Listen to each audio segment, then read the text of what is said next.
daily interactions. You know, I was at the grocery store yesterday. I was talking to an Asian woman. I was talking to a black woman. My wife was there from Ukraine. We're all from different backgrounds. We're all laughing and joking, and it was beautiful. And that's to me one of the best attributes of the US. I can't speak for someone's. Sorry for, I'll run this part back. Sorry for pausing this, but this touches me a bit because when I started the reaction channel, I thought my English may be difficult to understand. Me being Portuguese, I was like, let's see how people will receive me. Oh man, but you guys end up receiving me more than what I could ask. You know, everyone tends to be. Again, I know I'm repeating myself, but this is what I've been experiencing. Everyone is amazing. And my accent have been not a problem for most of you guys. Of course, I suspect you don't watch me to learn English, because that would be really bad. But okay. What I love about America after 6 years living abroad. My friends, I'm super excited for this one. I also love America, as you guys are aware. But before I go into that, let me ask you for one thing. If you can leave a like, thank you so much. It's the best way to show support. Now, if you can subscribe, well, in that case, forget about it. You make my day. Have that in consideration. Link for the original video in my description. I believe a lot of you guys know Peter Santanello, so feel free to show him some support. That said, well, let's play it. Hello everyone. Hey. In this video I'm going to talk about what I love about America after living abroad for 6 years. Okay, a quick pause, but his perspective is really interesting. You end up traveling around the world, so this is really interesting, my friends. You might be saying, what's this guy smoking? America's in ruins, What? Crazy politics, COVID, economic decline, all these things at play. Well, I'm here to tell you, I got some great things I want to talk about. And if you want the negative, that's next video actually. So this is obviously... Wait, there is a video with the negative things. My friends, leave me the number one if I also should watch that. Sometimes I think it's good to balance, you know. I know I love America, so I tend to react more to this type of videos. But if you guys want the negative, I also can do. Leave me the number one if you want me to react to that second video. My perspective, and it comes from traveling to over 85 countries in the world and thinking through this stuff, trying to observe as many things as possible, talking to as many people as possible. And at the end of the day, my observations and all of this stuff is in the gray zone. It's not... Sorry, I'm just going to say one thing. Beautiful America strikes again. Take a look at that background. Are you guys kidding me? This is California, right? Man, California is something else when it comes to beauty. Black and white. And whenever you're talking about generalities, look, you can't label a nation completely. So there's going to be overlap. There's going to be things that are just big claims that don't apply to everyone or every place. But let me give it a go here. Let me give it an honest try. Okay. Number one, opportunity. And you might be saying that's sort of a BS claim during these times. Businesses here in San Francisco, restaurants shut down, all sorts of businesses shut down. Okay, to be fair, this is around COVID time, and that was a crazy time. And even if you guys, because maybe you guys believe this, the American economy is not the best right now. I don't know for sure, but I feel like a lot of you guys say that. Trust me also when I say this, it's still better than 99% of the country. So for me, America still have a lot of opportunity. Definitely a lack of opportunity for many people. But I'm going to say on the macro, if you're going to look wide and from above, compared to most of the world, the US still has the most amount of opportunity. That can be in the digital space. It can also be in, you know, like I had Tony's carpet cleaning come to our apartment when we moved back to San Francisco a few months ago. Tony came in, did the carpets in a couple hours. It was $400. Tony, how many places do you do a day? 3. Tony, how many vans do you have? 3. Tony is from Mexico. His English is at a very basic level. He's a very hardworking guy, very honest guy, and he's crushing it. He figured it out. And Tony, I'm sure after all his expenses and taxes and whatnot, is bringing home over $1,000 in profit a day. Oh, that's amazing, my friends. These type of stories, I love them. Love those stories, and there are many of them, despite the fact that we're hearing there is nothing for opportunity in America. Now, with that said, sort of depends where you're at. And where I grew up, in the countryside of Vermont, or say Appalachia, or say even if, if you're in a bad part of inner city America, opportunities look to be pretty slim. You might have to move for that opportunity.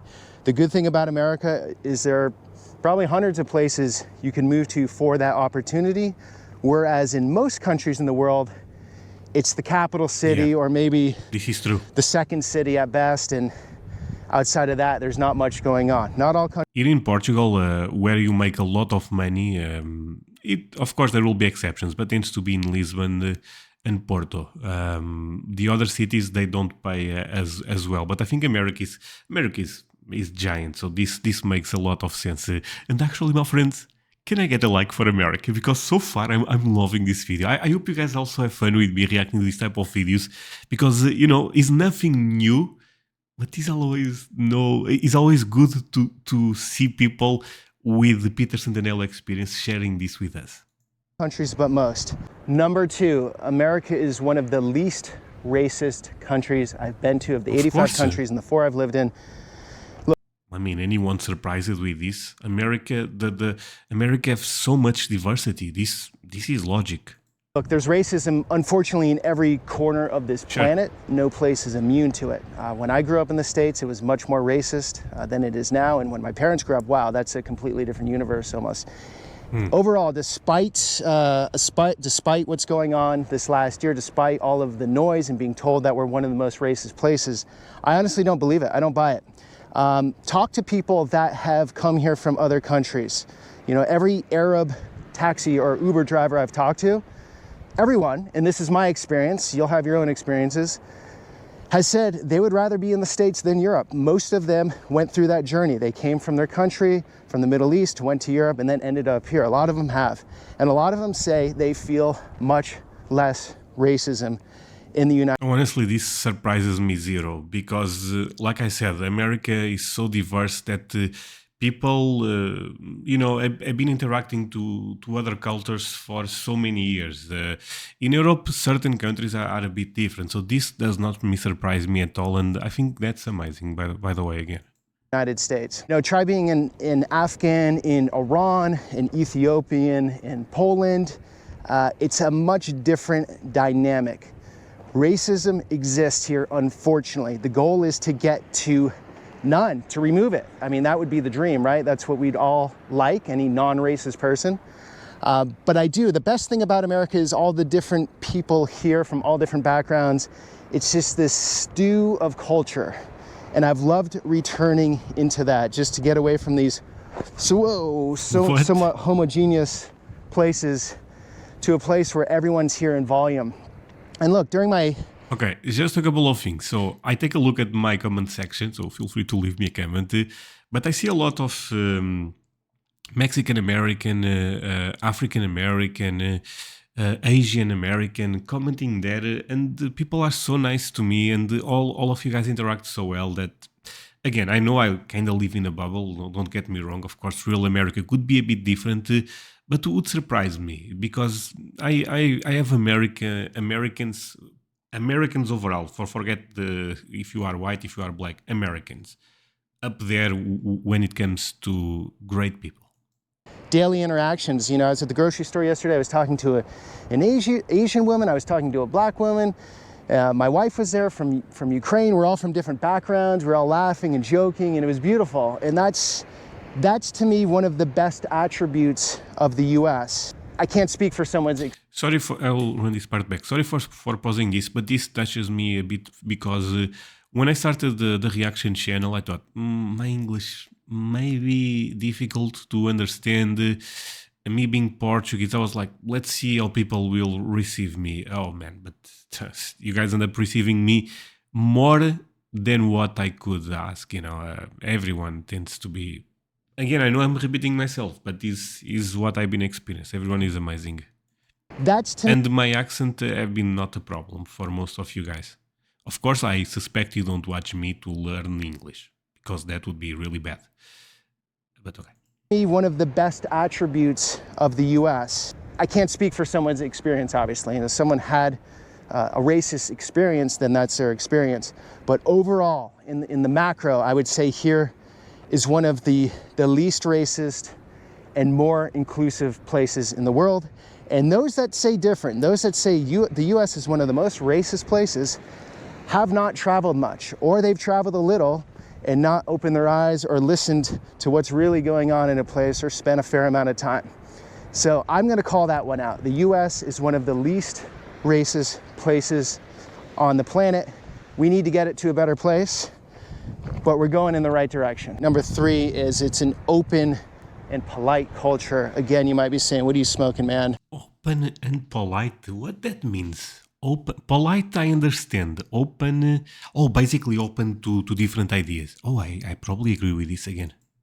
During these pandemic times, it's anything but, and I agree, especially here. This place is very much on lockdown, both physically and like mentally.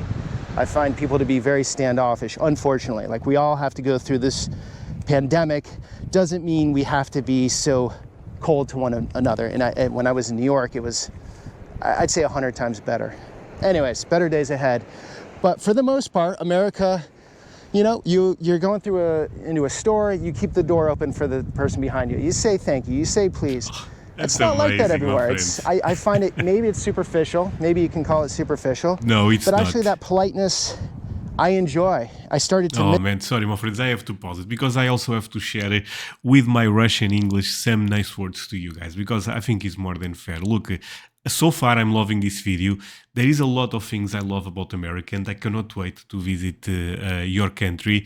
But the thing I like the most, and a lot of you guys know what I'm about to say, is Americans. I like Americans. I think Americans are such nice people, so kind. And I just want to say thank you so much for all the support you guys have been showing here on the channel. I try to be super respectful with your culture, but I'm also, you know, honest. I really like America. Miss a little bit living abroad. So yeah, we're actually pretty polite people. Let's hope we get back to it after this pandemic. Oh, we're getting steep here. Look at that. Beautiful. Honestly, look, Portugal, I think we are amazing people also. Yeah, I believe that. But around COVID, everyone was a bit crazy, you know. So I think this ended up happening all around the world, right? I mean, when you close people inside doors, things get a bit crazy. Beautiful. Number 4, English. The English language.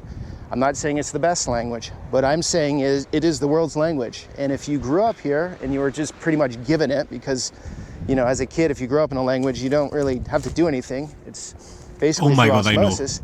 I know what he's about to say. Basically, you guys don't know how lucky you are. And this is true, my friends. Look, Portuguese, Spanish, great language. French, great language. But if you had to pick one to know, everyone in the world would pick English, because it's the most important language. You know, even think about this. Here, the second language I had to study at school was English. You know, so that already tells you how important English is. Then you're lucky, because English works. Even in the last 15 years of being, you know, abroad a lot, you know, now versus then. Wow, so many people speak English. You know, in every airport, things are in English. It's easier to navigate the world. The internet language is in the majority English, and that's a gift. So many people in the world have to learn it. You were just downloaded with it if you grew up here. So I will say Italian sounds more beautiful. Russian, I'd say, has more creativity and flexibility. But as far as usefulness in the world right now, and it won't always be this way. Okay, you know, one thing that is giving me some type of anxiety. Oh my God, that's a difficult word. Basically, I'm feeling a bit uncomfortable with him walking. Wait, he may fall here. And it hasn't been I guess we know he does not fall because the video is online, but this is, you know, walking the line. this way before, but right now it's English. And this is number 5 here, environment. I've learned to very much appreciate clean air, clean water, clean food. And no, I'm not talking Flint, Michigan. It's not everywhere, but a lot of the US has these things in abundance, and a lot of the world doesn't. And you never notice this stuff. You never notice the very basics of Maslow's pyramid until you don't have clean air or clean water or fresh food. And then you realize how important that stuff is. Number 6, trust. What do I mean by that? Okay, so last year I sold a business. I did it through emails, through phone calls. I was in India. The person that bought it was here in the States. We had a lawyer involved, but still, like, the systems were set up. So he sent me money. I handed over the business. We never even met each other face to face. It doesn't work like that everywhere. A lot of places you need to have, say, a deep relationship to trust at that level. Here, I still feel, though trust in institutions is slipping a bit, I still feel there is a high level of trust in society. It's getting a little tight here. I think I'm on an animal trail of some sort, but it's an adventure. And no one's out here, which is nice. It's nice to not have to be masked up. Number 7, diversity. Yeah, diversity, of course. But this place is looking so nice. And so the beautiful thing here, I'm sort of going back to an earlier point, but the beautiful thing here is all the animals from the zoo pretty much are in one cage and they get along for the most part. Of course, there are issues, but for the most part, it works and it's a beautiful thing. 8, risk take. Wait, what the hell was that take? Okay, you lost me there. The animals of the zoo. Is this any type of analogy? Let's see it again. Beautiful thing here, I'm sort of going back to an earlier point, but the beautiful thing here is all the animals from the zoo pretty much are in one cage and they get along for the most part. Of course, there are issues, but for the most part, it works. Okay, so basically saying that different ethnies, races are all mixed in America and they know how to work together. Is this the point? And it's a beautiful thing. 8, risk takers. Risk takers? And so where did Elon Musk go? You know, he could pick any country in the world. Where do so many of these entrepreneurs go with their ideas? They come here because there is a mentality in the culture. It is accepted. I think better than anywhere else that I've seen. There might be some exceptions, but as a big country, the ability to take risks and fail, it's a beautiful thing. If I'm going to compare to, say, Italy, no offense, Italy, I love Italy, or Germany, love Germany too, but you know, it's not in the mindset to take a risk and fail. A failure. This is 100% true. And I think Europe struggles right now because of this. I was looking at the top 100, but let's just focus on the top 30 companies in the world. Apple, Microsoft, all the big ones, you guys are aware. And I want to say that maybe 80% to 90% was American companies. And I mean, this surprises no one. America is the number 1 economy in the world for a good reason. And in terms of innovation, you cannot match America. It's impossible. Is truly defined as a failure. We're here. My friend, how proud are you of your country? Leave me a like if you love your country. Especially out here where I'm at, a failure is just part of the process. And I love that because I've failed many a times. I wouldn't be doing this if I didn't fail many times, and I enjoy doing this more than pretty much anything else. Now I'm gonna take some risks here. Is that worth the risk, guys? I mean, it's a calculated risk. There's a solid step there. It's not too bad. I could do it, but I think we'll find somewhere a little flatter for the next point. Okay. Here we go. A little bit flatter. Better to walk and talk. And what do we have? Number 9, pave your own way with the least amount of resistance. So one simple example would be if you're in university and you want to switch your major. Okay, you can quite often do that. Many places, that's not the case. But I do feel like I guess it depends on the upbringing and how restrictive your parenting is or what's expected, but you really can bounce around and change up throughout life and do different things. For example, I dropped out of college. I just wasn't fit for it. I couldn't sit in a chair for more than 3 minutes. I moved to Lake Tahoe, snowboarded during the day, waited tables at night, made enough money doing that to live, competed a little bit in snowboarding, was a cameraman for a bit of time, started my own wedding videography business. Absolute nightmare. That's another story, but I learned something from it. Then I started detailing cars because I wanted to stay in Tahoe. I didn't want to leave. Built that business up, had employees, ran that from overseas, did different startups. I started a company that connected people through common interests. That was an absolute fail. I've had a couple other fails, and now I'm doing this, making YouTube videos. Never would have thought that's what I'd be doing in my 40s. But I enjoy it and I love it, and all those things added up to this. I do feel like the US is less judgmental as a culture for those that want to change things up. So, my friends, I actually love the message he's actually sharing with us here.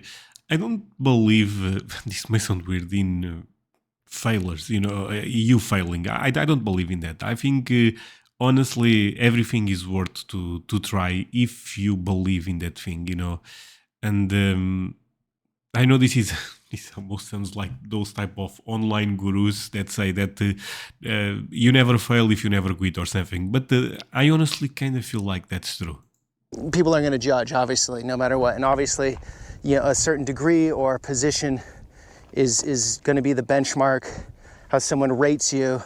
Many circles are like that. But I do feel, as a whole, you're allowed to mix it up more than most places. Number 10, corruption. Corruption at a lower level isn't too bad here compared to most places. For example, you can't just, pay off a cop. If you get a ticket, you can't just pay for a university degree. Again, back to what I said in the beginning of this video, I'm not comparing Switzerland and Norway here. I'm comparing 192 countries of the world. The US is one of the better places as far as petty corruption. Now, large-scale corruption. Well, there is a lot of check and balances in America, right? So, again, not surprised by this. That's a different story. You don't have to be too awake to realize that large-scale corruption is rife in this country along with other countries. Okay, abundance. Abundance? That might be good for some, not for others. But look, if you want to buy a car, the last car I got, I just needed good credit. They didn't even ask where my employment was. They didn't ask for... Sorry, when he said abundance, the first thing I thought was Walmart. Because you guys have so many options there. A bank statement. I had good credit. Went in, was out a couple hours later with a new car. It's really easy for that sort of stuff. Despite this very odd time we're in how everyone's pitted against each other politically and this pandemic, things work pretty well. Again, not talking about some parts of the country where they haven't been working well for a long time, but if I'm gonna talk about where I am now, the roads are paved pretty well. The Amazon functions, the garbage gets removed, the water works, all these things work quite well despite all the craziness or the perceived craziness that we're living. So here, of course, this one is also coming here, we are also a first world country, so things also work very well in Europe. I think this is more comparing with other countries outside of America and Europe. Living in. Final comments here. Despite everything that's going on in this country, I'm actually more pro-American than I've ever been before. When I used to see an American flag outside of someone's house. Sorry, my friends. Can I get the clap for America? Can I get okay. I'm very pro-American. I thought that's a little much, a little bit redneck. And now I would have... You know what? This redneck thing, I still don't understand what that means. I have an idea. It's basically redneck because the person works and works outside and the sun burns the neck. Is that why you guys call redneck? At least I have that idea, but I still don't understand very well. I live in an apartment, but... Sorry, if you can, I'll run this part back. If you can leave me a comment, I would appreciate you, my friend. A little bit redneck. And now I live in an apartment, but if I was living in a home, I would have an American flag outside of my home. And despite all of its pitfalls, which there are plenty of, and again, next video, I'll go into the darkness. There's also... Should I actually... I enjoy this video so much that I'm afraid of watching the other one. Again, leave me the number 1 in the comments if I should watch the negative one. Sometimes we have to balance this, right, my friends? Because he seemed a person that really loves America. So I think would be interesting to see the negative sides also. Sometimes, there is negative videos that people are just saying things just because. I don't think will be the case for him, but you guys decide. If you leave a lot of number ones in the comment section, I will do it. So, a lot of beauty in all forms in this country. Oh, come on, look at that. I also want to say, when people say something or somewhere is the best, well, maybe it's the best for them. Now, everyone has different values, different things they want out of life. And, America might not be that place for some people, for sure.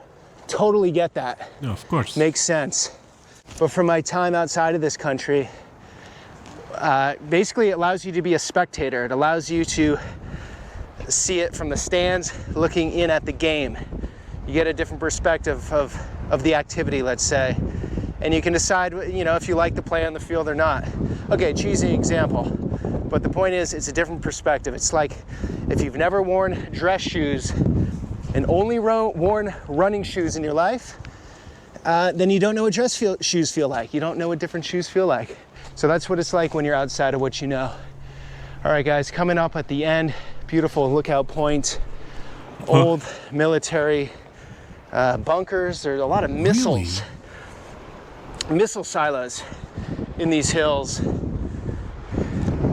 All right, that's it for the things I love about America. Next video, the things I don't love about America, which there are plenty. Probably easy making going back now. There, so hope you got something out of that. I'm gonna be going into a lot of different subgroups, subcultures in this country.